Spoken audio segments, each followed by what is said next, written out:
guys and gals, finally today what we're going to be doing is installing this Ripatuned Infinitely Adjustable idler pulley. I also have a Gates green belt. Since I'm on a stock setup, I need a little bit longer belt, so I bought a Gates belt, and we'll get into what belt and all that stuff here in just a second. So let's get started on the car. So Dodge being the pain in the butt they are, these things are plastic welded on, and it's made onto the air box here. So what I'm gonna do is I'm gonna disconnect this and this, take these 3 nuts off, and this whole piece is just gonna come off with the air box. So to kind of go over how to take that off, this first clip, push that out just a little, then you squeeze on the white part, that comes unplugged, and then of course, right here is a push on either side. Right here, you just push on these pieces on both sides and pull it out. Then you take these 3 bolts out, and all this will come out as one airbox assembly and filter out. The accessory drive belt is off. Just wanted to kind of show you the placement of the ratchet here. Come on. So you can see, you pull it towards the driver's side, and that relieves the tension off the belt, and you're able to slip it off here and then snake it out of there. The Gates belt that I have is going to be the 100582HD. This one is about a 1/4 inch longer than the stock belt. I'm going to give this one a try with this pulley. I'm not trying to get maximum belt wrap out of it. I just want a little bit more belt wrap on the stock setup.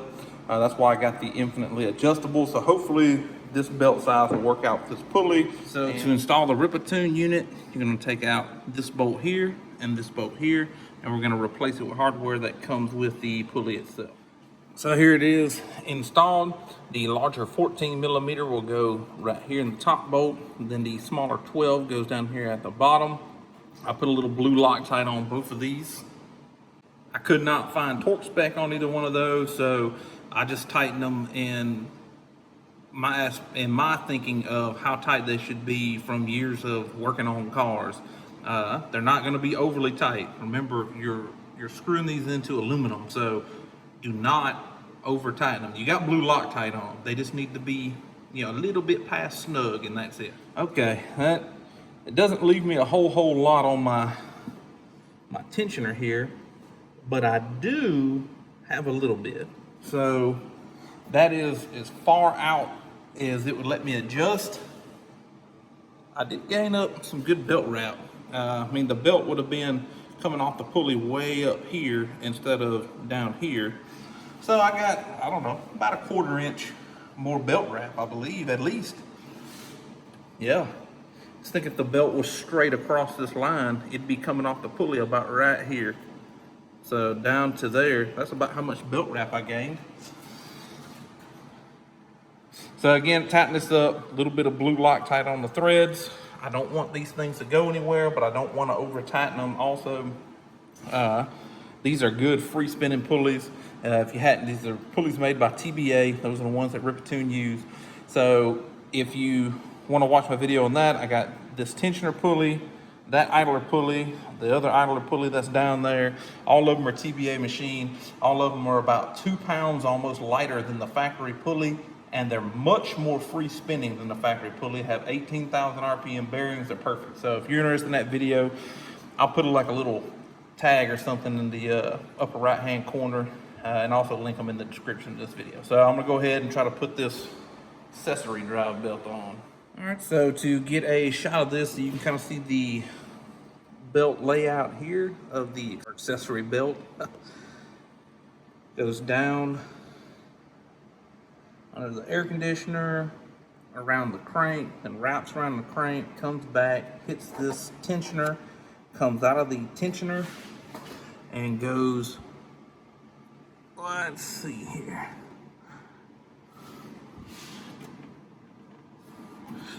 The other side off the tensioner goes down to the crank as well. Then it comes across the top here, across the water pump, through this idler, and then over to the alternator. Looks like it's working out well. I'm gonna go ahead and put the rest of the air box and stuff like that together, and then we'll start her up.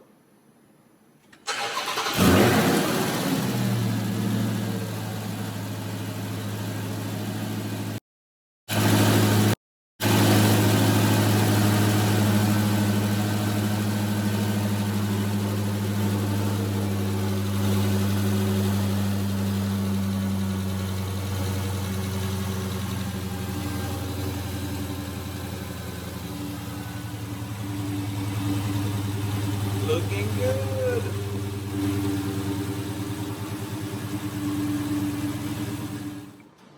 All right, everybody, that's the install of the infinitely adjustable idler pulley from Ripatuned. Now, this is a stock car. I basically just got all of TBA's lightweight pulleys here. Some people think it's a waste of money. I really don't think so, judging by the weight of the stock pulleys and how difficult they are to spin. We have enough parasitic drag on this engine with this big old supercharger right here to turn, so might as well try to make it as easy as possible on it. And the more belt wrap, I've seen a few people that have gotten belt slippage off the stock pulley, stock setup. So I just wanted to give it a little something extra here. I may research, a little bit longer belts and see if I might be able to push it on down a little bit more. But I really feel like that's plenty. And that's the highest spot on this pulley that you can adjust it. So that's the least amount of extra wrap that you can get. You could actually adjust this thing on down closer to this pulley and get a lot more wrap out of this. Especially if you had a smaller pulley on here, it'd make it even more so adjustable and more room to push this on down. So anyway, I hope you guys enjoyed the video. I thank each and every subscriber, just like always. Y'all are kind of the reason that I go through the trouble of trying to film all this stuff instead of just doing it. So thanks for watching. Remember to thumbs up the video. Share it with other people if you think they might be interested. Appreciate you guys.